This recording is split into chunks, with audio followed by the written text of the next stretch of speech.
pero ginamit yung buong nucleus ng kanyang ina para magkaroon ng fully matured, magkaroon ng eksaktong copy ng ina na si Dolly. So, ito po yung process.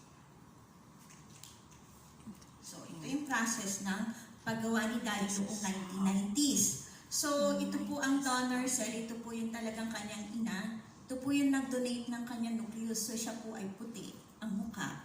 And then, inilagay po yung kanyang nucleus sa egg cell na tinanggalan naman ng nucleus from blackface, Scottish blackface. So, ito po ay pinagsama through electric shock sa laboratorio, napapunta po ang nucleus ng ina ni Dolly.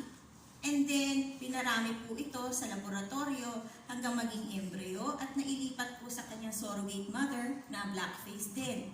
Tapos, nung ipinanganak po siya, kamukha po siya, eksaktong copy na nag-donate po ng nucleus. So, si Dolly ay tatlo po ang ina.